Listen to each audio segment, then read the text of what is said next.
He mopped their floors for 30 years. He read every book in their library. He died with 47 notebooks under his bed. Nobody ever asked his name. Every great university has a secret. Not the kind written in history books, not the kind celebrated at graduation ceremonies, not the kind carved into stone above the entrance doors. The real secret, the one that walks the empty hallways at midnight with a mop and a master key and 30 years of silence. His name was Joseph, and nobody saw him. That is the thing about janitors. They exist in the spaces between everything important, between classes, between meetings, between discoveries that change the world. They clean up after greatness, and nobody asks their name. For 30 years, Joseph cleaned the floors of the most famous university in the city. He arrived at 10 at night. He left at 6 in the morning. He spoke to almost no one. He asked for almost nothing. But Joseph had something that none of the professors had, none of the researchers, none of the students who paid more for 1 year of education than Joseph made in a decade. He had the master key. It started by accident. His third week on the job, 2 in the morning, an empty biology laboratory. He was mopping the floor when he noticed a textbook left open on one of the benches. He should have closed it, moved it aside, kept mopping. Instead, he stopped. He read the open page, then the next one. Then he sat down on the floor with his back against the laboratory bench and read for 2 hours straight, until his supervisor's footsteps in the hallway made him jump up and grab his mop. He put the book back exactly as he found it, heart pounding, like he had done something wrong. The next night, the book was gone, but the feeling was not. Joseph had dropped out of school at 14, not because he was stupid, because his father got sick and someone had to work, and he was the oldest, and that was simply how it was. He told himself it was temporary. At 14, temporary. At 18, temporary. At 25, he stopped saying the word because it had started to feel like a lie he was telling himself to get through the day. By the time he found himself mopping floors at the age of 32, he had convinced himself that the window had closed, that learning had an age limit, that knowledge had a velvet rope and he was permanently on the wrong side of it. Then he read that open page, and something cracked open in his chest that he had spent 18 years trying to keep sealed shut. The master key opened every room. He told himself the first time that he was just checking that the rooms were properly locked. The biology lab, dark and quiet and smelling of chemicals and possibility. He read for 1 hour. The next night, 2 hours.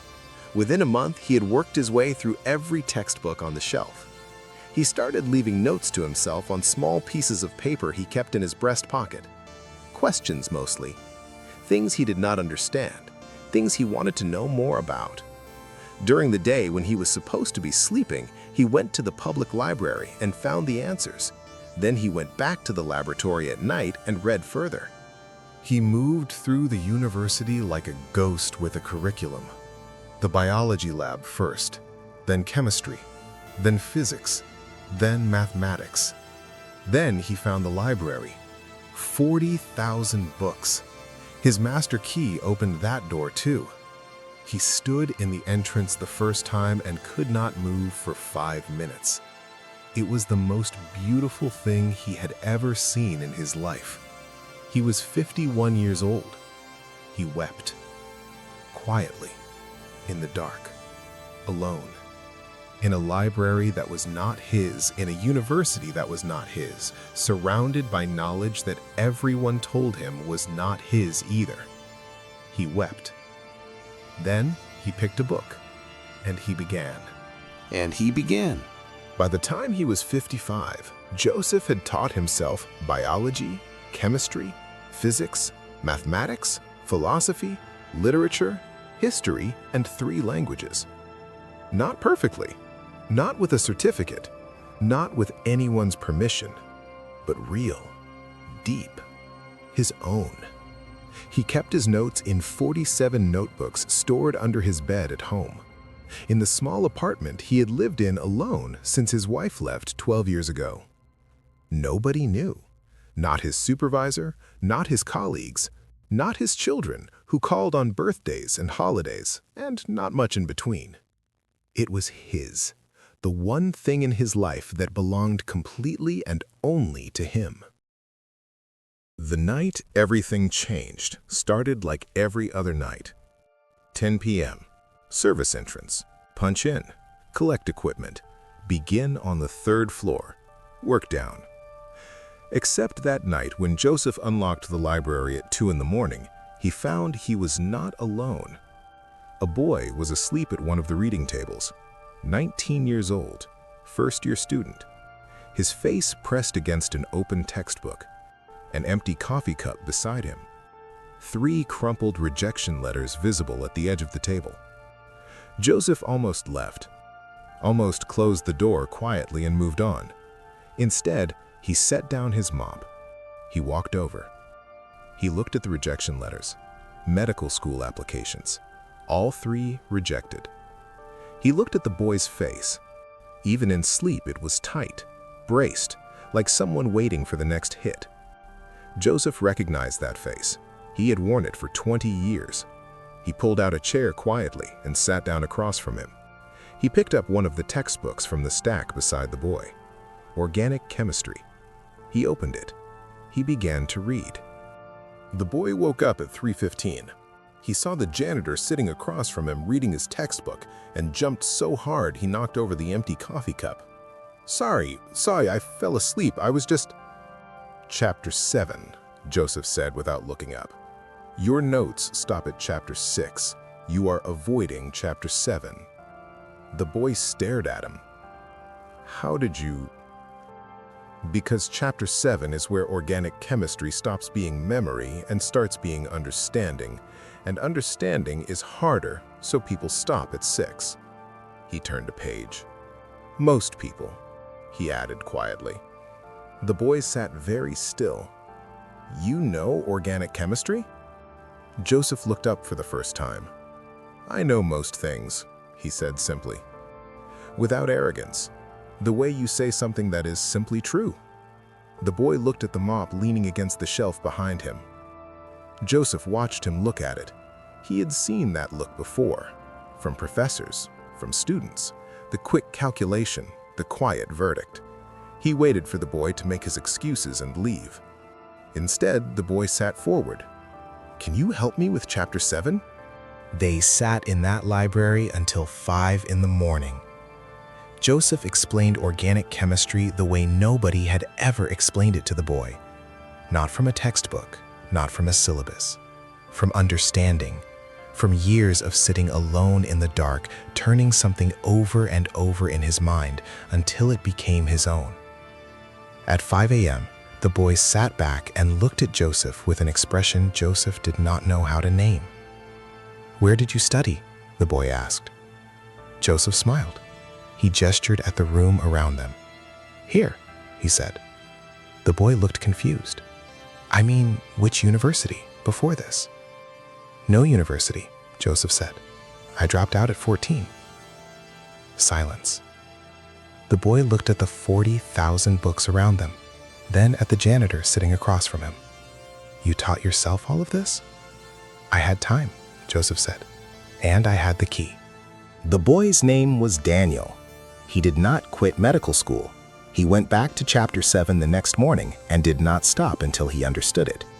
He came back to the library the following Tuesday night. Joseph was already there. They met every Tuesday and Thursday for the next 3 years. Daniel graduated at the top of his class. On graduation day, he looked for Joseph in the crowd of people photographing their children in caps and gowns. He was not there. Daniel went to the service entrance. Joseph was sitting on a bench outside the building eating a sandwich. He had not been invited to the graduation ceremony. Daniel sat beside him. He did not say anything for a while. Then he said, I want to know something. 30 years, all of this knowledge, all of those books, all of those notebooks under your bed. Why did you never do anything with it?" Joseph looked at the graduation ceremony happening through the windows above them. "Who says I did not?" he said. Joseph retired the following year. At his retirement gathering, 15 minutes in the break room with a supermarket cake, his supervisor shook his hand and said he had been a dedicated employee. 3 months later, Daniel published his first research paper. In the acknowledgement section, he wrote one line that nobody at the university understood. "To the man with the master key, who taught me that knowledge has never belonged to the buildings that house it." 47 notebooks under the bed, in the small apartment, written by a man who dropped out at 14 and never stopped learning. Daniel found them after Joseph died 2 years later. He read every single one. Then he did something nobody expected. He donated them to the university library. Not hidden in a back room, not stored in an archive, displayed in a glass case in the entrance hall. Every person who walks into that library now walks past 47 notebooks, written by a janitor with a master key and 30 years of silence. The card beside them reads, "Knowledge belongs to the curious, not the credentialed." I want you to hear something right now, today, wherever you are watching this. The door you think is locked is not locked. It never was. Joseph did not have a degree. He did not have money. He did not have permission. He did not have anyone telling him it was possible. He had curiosity. He had consistency. He had the courage to sit down in the dark and begin. Every night, for 30 years. You do not need the right school, the right connections, the right background, the right start. You need the key. And the key is simply this. Begin, wherever you are, with whatever you have, in whatever darkness you are currently sitting in. Open the book, read the page, ask the question, write the note. Come back tomorrow and go further. Nobody needs to know. Nobody needs to give you permission. Nobody needs to believe in you before you believe in yourself. The library is already open. The only question is, are you brave enough to walk inside? Share this with someone who thinks it is too late to begin. Drop a comment and just say, "I still have the key." See you in the next one.